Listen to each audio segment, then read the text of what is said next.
मेरा नाम कुसुम है। मैं मुंबई शहर में अपने 2 बेटों के साथ रहती हूँ। मेरे पति को इस दुनिया से गए हुए 4 साल हो चुके हैं और अब मेरे बुढ़ापे की सारी जिम्मेदारियाँ मेरे दोनों बेटों पर ही हैं। लेकिन आज के दिन मैं बहुत खुश हूँ क्योंकि मेरे बड़े बेटे की शादी है। सभी रीति रिवाजों के साथ मेरे बड़े बेटे की शादी एक बहुत ही अच्छे घर की लड़की से हो गई और मेरी बहू दहेज में नौकरानी अपने साथ लेकर आई और मुझसे बोली, सासू माँ, ये काम वाली हर समय आपकी बहुत सेवा करेगी। वह काम वाली सच में मेरी बहुत सेवा करती थी, लेकिन जब मैंने उनसे बात करने की कोशिश की तो मुझे पता चला कि वो तो गूंगी है। मुझे उस काम वाली पर बहुत तरस आया क्योंकि वह काम वाली खूबसूरत थी, लेकिन मुझे उसकी एक बात बहुत अजीब लगती थी कि वह हमेशा घूंघट में रहती थी और घर में सबसे पर्दा करती थी। लेकिन एक दिन गलती से मेरे छोटे बेटे ने उसकी शक्ल देख ली और मेरा बेटा जोर जोर से चिल्लाने लगा कि उसकी चीखें सुनते ही मेरा दिल जोर से धड़कने लगा कि माँ, ये लड़की वही है जिसने 8 मासूम लड़कियों को बहुत बेदर्दी से मेरे बड़े बेटे नितिन ने आज फिर से अपनी शादी की बात छेड़ दी थी। ये वह मुद्दा था जिससे मैं हमेशा अपनी जान चुराती थी। ऐसा नहीं था कि मुझे अपने बड़े बेटे की शादी का शौक नहीं था, वो मेरा बड़ा बेटा था और हर माँ की तरह मेरे दिल में भी अपने बेटे की शादी को लेकर बहुत सारे सपने, बहुत सारे अरमान थे। मैं अपने बड़े बेटे नितिन की शादी बहुत धूमधाम से करना चाहती थी, लेकिन मेरी परेशानी भी वही थी जो आजकल सभी घरों में होती है। मेरे बेटे नितिन अपनी पसंद की लड़की से शादी करना चाहता था, जबकि मैं अपनी पसंद की लड़की से अपने बेटे नितिन की शादी करवाना चाहती थी। आज भी रात के खाने के वक्त वो घर आया तो मुझे जिद करने लगा कि जिस लड़की को मैं पसंद करता हूँ, आप उसका रिश्ता मांगने के लिए उसके घर पर जाएं। मैंने खाना खत्म होने के बाद कहा कि तुम भूल जाओ उस लड़की को, क्योंकि तुम्हें मेरी पसंद की लड़की से शादी करनी होगी। मेरी इस बात पर मेरा बेटा नितिन गुस्से से आग बबूला हो गया और चीखकर मुझसे कहने लगा कि आप एक बार उससे मिल तो सकती हैं। लेकिन मैं ऐसी लड़की से बिल्कुल अपने बेटे की शादी नहीं कराना चाहती थी जिसने शादी से पहले ही मेरे बेटे को मुझसे दूर कर दिया हो। मेरा बेटा गुस्से से अपने कमरे के अंदर चला गया। मैंने सोचा कुछ दिन का गुस्सा है, समय के साथ अपने आप ठीक हो जाएगा। यही मेरी सबसे बड़ी गलतफहमी थी। वो थोड़ी देर बाद कमरे से बाहर आया तो वह अपने आप को मारने की कोशिश करने लगा और चीखकर मुझसे बोला कि आप मेरी शादी रवीना से करवाएंगी या नहीं। रवीना उस लड़की का नाम था जिससे मेरा बेटा शादी करना चाहता था। मैं तो अपने बेटे का गुस्सा देखकर पागल ही हो गई और मैंने घबराते हुए कहा, पागल हो गए हो क्या? होश में आ जाओ। लेकिन मेरा बेटा उस दिन बहुत जज्बाती हो रहा था और उसके लिए मुझे हर बात माननी ही पड़ी और मैंने उसे कहा कि ठीक है, जिस लड़की से शादी करना चाहते हो मैं उसे देखने जाऊंगी। मेरे बेटे ने भागकर मुझे गले से लगा लिया और कहने लगा कि वह बहुत अच्छी है, आप मेरी शादी के बाद इस बात पर बहुत गर्व करेंगी। मैं अपने बेटे की बात मानकर उस लड़की का रिश्ता मांगने उसके घर चली गई। वो लड़की मुझे बहुत सीधी सादी और अच्छी लगी थी। घर परिवार भी अमीर ही था। मैंने शादी की तारीख भी तय कर दी। शादी की तैयारियों के सिलसिले में 2-4 बार उनके घर गई थी, लेकिन हर बार एक ही काम वाली से मेरा सामना होता और उस काम वाली ने बहुत बड़ा सा घूंघट डाल रखा होता था। उस काम वाली की ये बात मुझे अजीब लगती थी कि मेरी बहू ने मुझे बताया कि यह काम वाली बहुत अच्छी है और इनके हर छोटे बड़े काम यही संभालती है और यह बहुत अच्छी लड़की। मैंने अपने बेटे और बहू से बहुत पूछने की कोशिश की, तुम दोनों पहली बार कहाँ मिले थे? मगर दोनों ने मुझे अलग अलग जवाब दिए और ये सुनकर मुझे बहुत हैरानी हुई। और कुछ भी हो, लेकिन अब क्या हो सकता था? शादी तय हो चुकी थी। शादी की तैयारियों में बहू की कामवाली ने बहुत हाथ बटाया था। क्योंकि मेरी कोई बेटी नहीं थी, इसलिए सारी तैयारियां भी उन्हीं दोनों लड़कियों ने मिलकर की थी। शादी के बाद मेरी बहू दुल्हन बनकर पहली बार हमारे घर आई तो मैं ये देखकर बहुत हैरान और परेशान हुई कि मेरी बहू ने अपनी कामवाली को भी गाड़ी में अपने साथ पीछे बिठा लिया। मैं और मेरा छोटा बेटा पर्व हम दूल्हे के कार के पीछे पीछे थे। मेरा छोटा बेटा मुझसे कहने लगा कि माँ, अगर आप बुरा ना माने तो एक बात कहूँ कि ये भाभी की कामवाली के साथ कुछ ज़्यादा ही लगाव नहीं है? क्या लोग अपनी कामवाली को इतना तो सर पर नहीं चढ़ाते जितना भाभी ने चढ़ाया हुआ है? ये बात तो पहले दिन से मुझे भी परेशान कर रही थी। ये बात अजीब भी थी कि वह दहेज में भी उस काम वाली को अपने साथ लेकर आई थी, लेकिन मैं अपने बेटे की वजह से कुछ बोल नहीं सकती थी। लेकिन काम वाली का मेरी बहू के साथ दहेज में आना मुझे बिल्कुल पसंद नहीं था। उस काम वाली के लिए मेरी बहू ने शादी के लिए बहुत अच्छे कपड़े लेकर दिए थे। उन कपड़ों को पहनकर वो काम वाली लग ही नहीं रही थी। मेरी कई रिश्तेदारों ने मुझसे पूछा था कि साड़ी बांधे हुए घूंघट में ये लड़की कौन है। अब मैं उन्हें ये कैसे बता देती कि ये बनी ठनी लड़की मेरी बहू की काम वाली है। तो मैंने बात को टालने के लिए उनसे कहा, मुझे क्या पता कि लड़की वालों की तरफ से कोई होगी। मैं अब ये सोच रही थी कि जब मेरे रिश्तेदारों को पता चलेगा कि ये लड़की कोई और नहीं एक काम वाली है तो वे क्या कहेंगे। मेरे बेटे का तो दिमाग खराब हो चुका था, जो बिना कुछ सोचे समझे एक घूंघट वाली काम वाली को अपनी पत्नी के साथ दहेज में ही लेकर आ गया। जब शादी के बाद हम बारात लेकर घर पहुँचे तो मेरी बहू ने मुझसे कहा कि सासू माँ, ये काम वाली तो मैं आपके लिए लेकर आई हूँ, आप जैसा चाहें इससे अपना काम करवा लेना, ये आपकी बहुत सेवा करेगी। मैं अपनी बहू की बात सुनकर दंग रह गई कि ये बेचारी तो बहुत अच्छी है। मैं इसके बारे में कितना गलत सोच रही थी। मुझे अपनी सोच पर बहुत शर्मिंदगी महसूस हुई।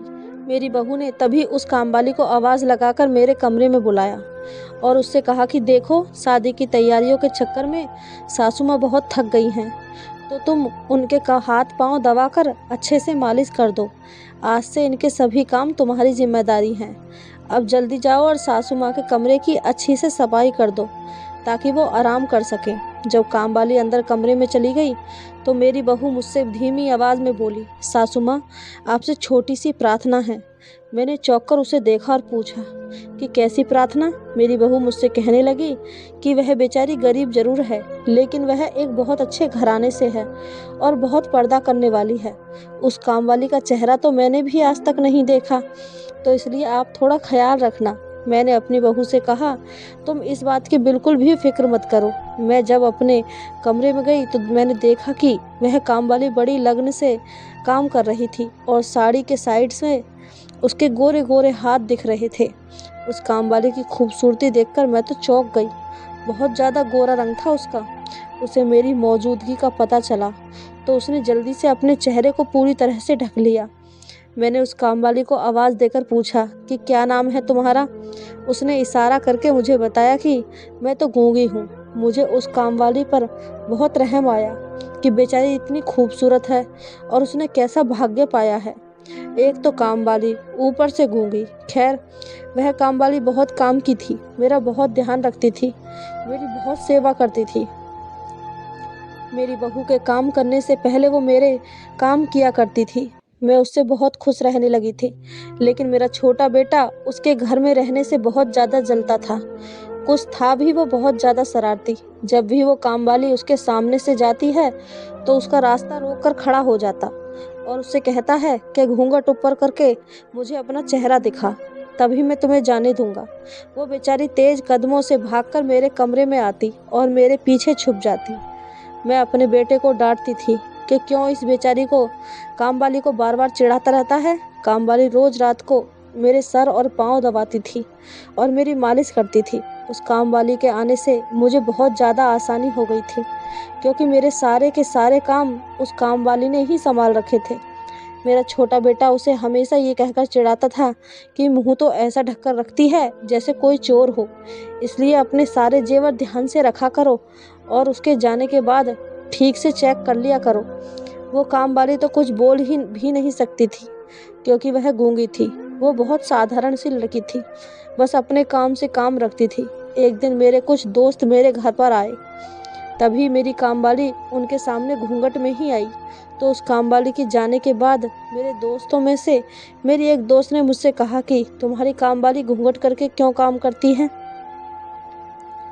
तो मैंने उसे कहा कि ये एक बहुत ही शरीफ लड़की है, इसके घर वालों ने इस पर बहुत जुर्म करके घर से बाहर निकाल दिया, वरना आजकल ऐसी लड़कियां कहाँ देखने को मिलती हैं।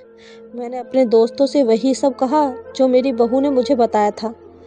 इन सब बातों पर मेरी दोस्त मुझ पर हंसने लगी और उन्होंने मुझसे कहा कि कहीं औरतें भी औरतों से पर्दा करती हैं क्या। हमने बहुत सी औरतों को देखा है, मगर कोई भी औरत या लड़की आज के टाइम में ऐसा नहीं रखती, औरतों से पर्दा नहीं करती। तुम इस काम वाली पर नज़र रखा करो। ज़्यादा नेक बनने वाले लोग ही पीठ पीछे धोखा देते हैं। मेरे दोस्तों की बातें ने मेरे दिल में कहीं ना कहीं शक का बीज बो दिया था। मुझे पहले तो शक नहीं था, बस अब मुझे वो सीधी सादी काम वाली पर शक होने लगा था।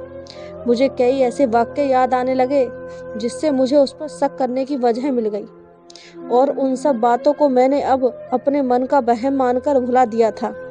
कुछ दिन पहले की बात है कि मेरी बहू ने इस काम वाली को किसी काम से अपने कमरे में बुलाया था कि तभी मुझे याद आया कि मेरे बड़े भाई ने मेरी बहू और मेरे बेटे को रात की दावत पर बुलाया है।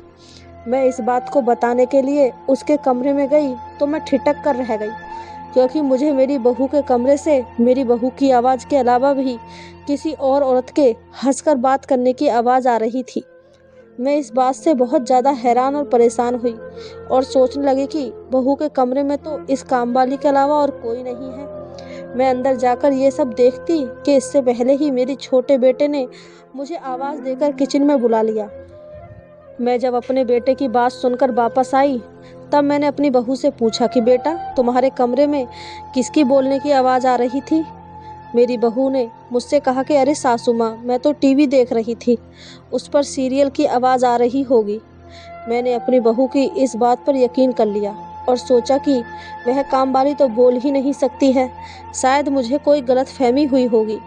उस कामवाली को हमारे घर पर आए हुए 1 महीना हो गया था और आज तक मैंने उसकी आवाज़ नहीं सुनी थी, तो आज कैसे बोल सकती है? इसके अलावा भी मुझे एक और बात याद आई कि 5 दिन पहले जब ये कामवाली घर से बाहर जा रही थी तो घर के दरवाजे पर पहुंचकर उसने अपना घूंघट नीचे गिरा दिया था, जिसको देखकर मैं दंग रह गई थी। ये तो घर में इतना घूंघट करके रखती है और अब बाहर बिना घूंघट के ही जा रही है। शाम को जब कामवाली घर लौटकर वापस आई तो मैंने उससे पूछा कि तुम कहाँ गई थी? तो उसने मुझसे इशारे से कहा कि माँ के मुझे किसी काम से बुलाया था, मैं उनका ही काम करने गई थी। मैं उसकी बात सुनकर बहुत ज़्यादा परेशान हुई, क्योंकि अभी 15 मिनट पहले ही तो मेरी बहू की माँ से बात हुई थी। उन्होंने तो मुझे ऐसा कुछ नहीं बताया कि ये काम वाली हमारे घर आई है। खैर, ये बात इतनी ज़रूरी नहीं थी, इसलिए मैंने इस पर ज़्यादा ध्यान नहीं दिया। जो बात ज़रूरी थी मैंने उसे पूछा, क्योंकि वो जो बिना घूंघट किए गई थी उस बात ने मेरे दिल में हलचल मचा कर रख दी थी। मैंने उस कामवाली से पूछा कि जब तुम घर से बाहर निकली थी तो बिना घूंघट के क्यों गई थी? तुम्हारा चेहरा भी तो दिख रहा था। इस बात पर कामवाली ने ना में सर हिलाया और एक कागज़ पर लिखकर मुझे बताया कि मैंने मास्क लगा रखा था। मुझे तब भी उसकी इस बात पर यकीन नहीं आ रहा था। उसने मेरी इस बात पर तसल्ली करने के लिए अपने पर्स से मास्क निकालकर मुझे दिखाया, तो तब जाकर मुझे उसकी बात पर यकीन हुआ। मैंने सोचा कि ये कामवाली तो बहुत सीधी सादी है, मैं फालतू में इस पर शक कर रही हूँ। लेकिन अब मेरी दोस्तों की बातों ने मेरे दिमाग में फिर से शक पैदा कर दिया था। मैंने शाम को उस कामवाली को अपने कमरे में बुलाया कि तुम मेरे बेटे से घूंघट करती हो, ये बात मेरी समझ में आती है, क्योंकि वह तुम्हारे लिए गैर मर्द है, लेकिन औरतों से पर्दा करना मेरी समझ से बाहर है, तो तुम मुझे तो अपना चेहरा दिखा ही सकती हो। मेरी इस बात को सुनकर कामवाली बहुत ज़्यादा घबरा गई और ना में सर हिलाकर पीछे हटने लगी और उसने कहा कि मैं अपना चेहरा नहीं दिखा सकती। मैंने भी सोच लिया था कि आज किसी भी हाल में इसका चेहरा देखकर ही रहूँगी। जैसे ही मैं उस कामवाली का घूंघट उठाने के लिए आगे बढ़ी तो वो तेज तेज कदमों से भागने लगी और भागते समय मेरे बेटे और बहू से टकरा गई। बेटे ने मुझसे पूछा, क्या हुआ माँ, आप इस कामवाली के पीछे क्यों भाग रही हो? मैंने कहा कि कुछ नहीं हुआ बेटा, मैं तो बस इस कामवाली का चेहरा देखना चाहती हूँ। मेरी बात सुनकर मेरी बहू ने मुझसे कहा कि क्या सासू माँ, मैंने तो आपसे मना किया था कि आप इस कामवाली का चेहरा देखने की जिद नहीं करेंगी, फिर आप ऐसा क्यों कर रही हैं? मैंने अपनी बहू से गुस्से से कहा कि इस कामवाली के घूंघट की वजह से मेरे दोस्तों ने मेरा बहुत मजाक उड़ाया है। अब तुम इस कामवाली से कहो कि या तो ये मुझे अपना चेहरा दिखा दे या फिर मेरे घर से रफा दफा हो जाए। मेरी बहू ने मुझसे कहा कि ये आपको अपना चेहरा नहीं दिखाएगी। तो फिर मैंने उससे कहा कि निकल जाए मेरे घर से तो इस बात पर मेरी बहू ने कहा कि ये इस घर से नहीं जाएगी, क्योंकि ये मेरी कामवाली है, मैं इसे अपने साथ लेकर आई थी। आप कौन होती हैं मेरी कामवाली पर हुक्म चलाने वाली? अपनी बहू की इस बात को सुनकर मैं दंग रह गई कि क्या मेरी बहू एक कामवाली के लिए मुझसे इतनी लड़ाई कर रही है, मुझसे इतनी बदतमीजी से बात कर रही है। और इतना ही नहीं, मेरा बेटा वहीं पर चुपचाप खड़ा था, अपनी माँ की बेइज्जती होते हुए देख रहा था। जब मैंने घूरने वाली नज़रों से बेटे की तरफ देखा तो उसने मुझसे कहा कि ये आप सास बहू और इस कामवाली का मामला है, आप लोग आपस में मिलकर इस मामले का हल निकालें। इस बात को कहकर मेरा बेटा घर से बाहर चला गया। मेरी बहू ने मुझे बुरा सा मुंह बनाकर देखा और उस कामवाली का हाथ पकड़कर उसको अपने कमरे में ले गई। मेरा छोटा बेटा कुछ देर बाद वापस घर आया तो उसने मुझसे कहा कि इस मामले में कामवाली के लिए आपको भाभी से लड़ाई करने की क्या ज़रूरत थी? आपको पता है ना, ये भाभी मुझे नया कारोबार करने में मदद करने वाली है। आप जाइए और भाभी से माफ़ी मांग कर आइए। अपने बेटे की बातें सुनकर मैं बहू से माफ़ी मांगने उसके कमरे में आई तो कमरे का थोड़ा सा दरवाज़ा खुला हुआ था। अंदर का नज़ारा देखकर मैं तो हक्का बक्का रह गई। बहू कामवाली को गले से लगाकर तसल्ली दे रही थी। बहू की बात सुनकर मैं परेशान हो गई कि क्या भला कोई अपनी कामवाली से भी इतनी मोहब्बत कर सकता है।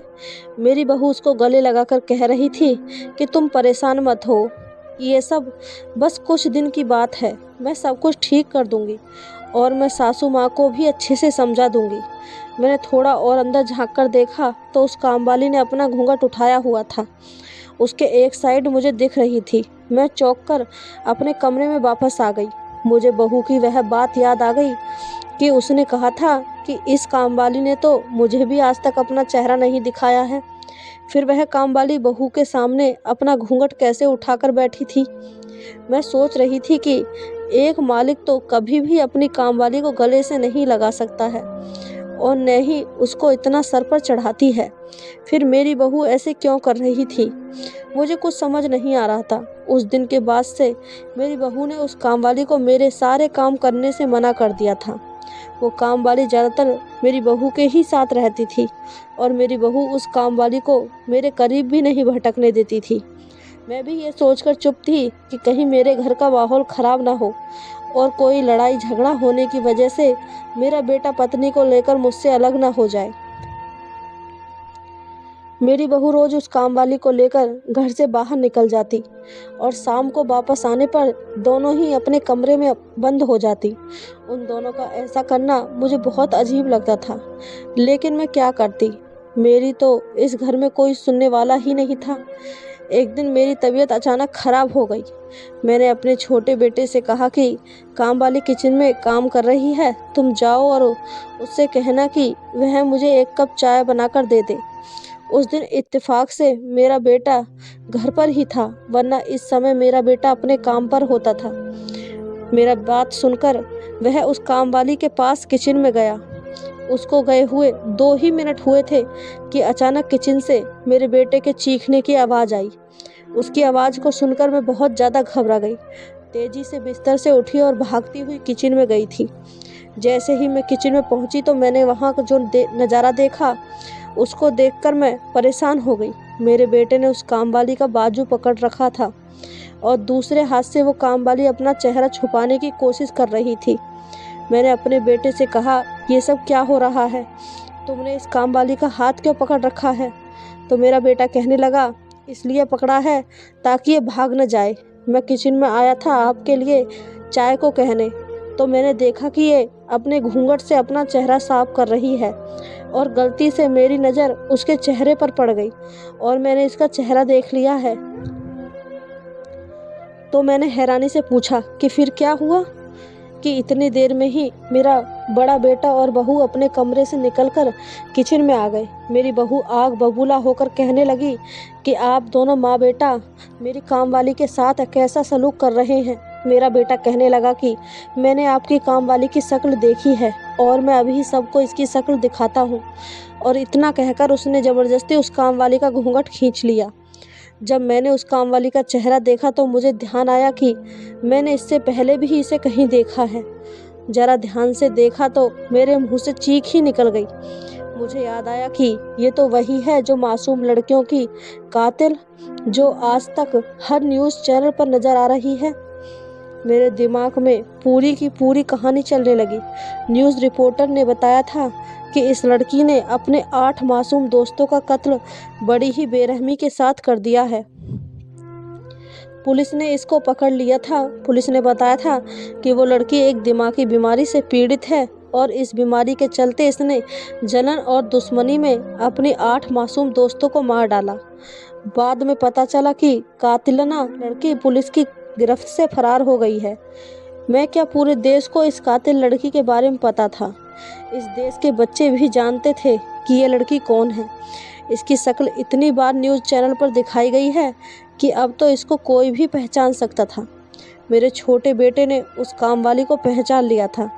मैं तो डर ही गई थी कि इतनी खतरनाक लड़की हमारे घर में रह रही है। मैंने अपने बड़े बेटे से कहा कि जल्दी से पुलिस को फ़ोन करो। मैंने अपनी बहू के चेहरे को देखा, उसके चेहरे पर हवाइयाँ उड़ रही थीं। मैंने बेटे से कहा, मेरी शक्ल को क्या देख रहे हो, जल्दी से पुलिस को फ़ोन करो। मेरी इस बात को सुनकर मेरी बहू मेरे पैरों में गिर गई और कहने लगी, सासू माँ ऐसा मत कीजिए, प्लीज़ पुलिस को मत बुलाइए। यह लड़की कोई और नहीं बल्कि मेरी ही बहन है, मेरी सगी बहन। तभी मेरे बेटे ने कहा, माँ मैं इस बात को पहले से जानता हूँ। इस बात को सुनकर मेरा तो दिमाग चकरा गया कि इन दोनों ने मिलकर के एक कातिल लड़की को मेरे घर में रखा हुआ है। छोटे बेटे ने जैसे ही फ़ोन की तरफ हाथ बढ़ाया तो मेरे बड़े बेटे ने उसे रोक लिया और कहा कि माँ मेरी पूरी बात तो सुनो। इतने में ही मेरी बहू की बहन बोलने लगी कि आप मेरी बात सुन तो लीजिए, फिर आपको जो ठीक लगे आप वो करना। हम 8 दोस्तों का ग्रुप था। हम सब आपस में बहुत प्यार से रहते थे और सब काम मिलजुल कर ही करते थे। मेरी दोस्त नायरा को एक लड़का पसंद करता था और उसके पीछे हाथ धोकर पड़ा था। मेरे दोस्त नायरा को वो लड़का बिल्कुल भी अच्छा नहीं लगता था। वह कहती थी अजीब पागल सा है, और सच में वो लड़का पागल ही था। एक दिन अचानक ही वो सब लोगों के सामने नायरा को प्रपोज करने लगा। नायरा के साथ साथ हम सब लड़कियों को भी बहुत गुस्सा आया कि ये लड़का ऐसा कैसे कर सकता है। इसी बात पर नायरा ने उस लड़के के गाल पर थप्पड़ मार दिया और हम सभी दोस्तों ने मिलकर उसे बहुत ज़्यादा बातें सुनाई। हमारी देखा देखी सब लोगों ने मिलकर उसे बहुत बातें सुनाई और उस लड़के का मजाक उड़ाया। कोई भी लड़का अपनी बेइज्जती को बर्दाश्त नहीं कर सकता। अपनी बेइज्जती को उस लड़के ने अपने दिल से लगा लिया और हम लड़कियों से बदला लेने का सोचा। वो लड़का पहले ही साइको टाइप था। इस वाक़ये के कुछ ही दिन के बाद हम सभी दोस्त नायरा के घर पर इकट्ठा हुए थे और खाना खाते हुए हम सब चौंक गए क्योंकि नायरा के कमरे से चीखने की आवाज़ें आ रही थीं। हम सभी दोस्त नायरा के कमरे में देखने गए तो वह लड़का नायरा को मार रहा था।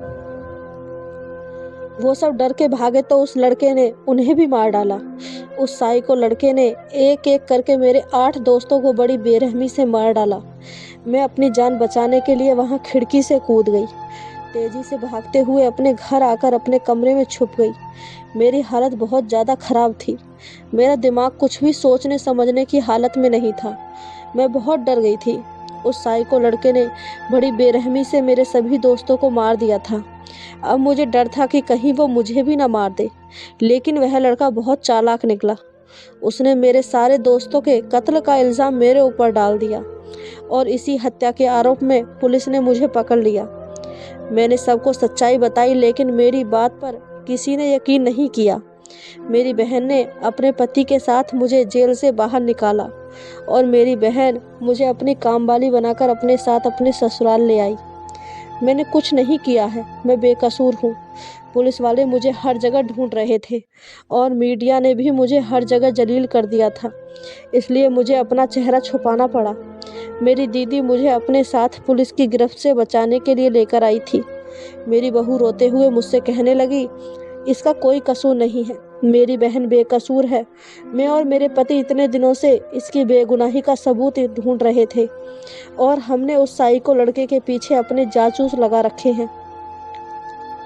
उस लड़के के खिलाफ बहुत सारे सबूत जमा कर लिए हैं। हम 1-2 दिनों में ही ये सारे सबूत मीडिया और न्यूज़ रिपोर्टर को देने वाले हैं ताकि मेरी बहन की बेगुनाही साबित हो सके। सारी सच्चाई सुनकर मैं दंग रह गई। मुझे यकीन नहीं आ रहा था। फिर मेरे बेटे और बहू ने मुझे वो सारे सबूत दिखाए जो उन्होंने पिछले 3 महीने में जमा किए थे, और ये सब कुछ सच था। अब बेचारी बेकसूर लड़की भाग्य के हाथों मजबूर होकर एक कामवाली बनकर रह रही थी, जबकि उसकी कोई गलती नहीं थी। मेरी बहू ने वो जो सारे सबूत इकट्ठे किए थे वो न्यूज़ चैनल्स को दे दिए, और वो लड़की जो बिना कुछ किए गलत इल्ज़ाम में फंसकर जिल्लत और रुसवाई से जी रही थी, सब लोग उससे हमदर्दी करने लगे। जो पहले उस लड़की को कातिल कह रहे थे और उसकी बेइज्जती कर रहे थे, अब सब लोग उसे इज्जत देने लगे थे, और उस साइको लड़के को पुलिस ने गिरफ्तार कर लिया था। मुझे उस प्यारी सी लड़की पर बहुत रहम आ रहा था, इसलिए मैंने अपने छोटे बेटे की उससे शादी कर दी और उसे अपनी दूसरी बहू बनाकर अपने घर ले आई। दोस्तों, आपको ये कहानी कैसी लगी हमें कमेंट करके ज़रूर बताएं। कहानी अच्छी लगी हो तो चैनल को सब्सक्राइब, वीडियो को एक लाइक ज़रूर करें।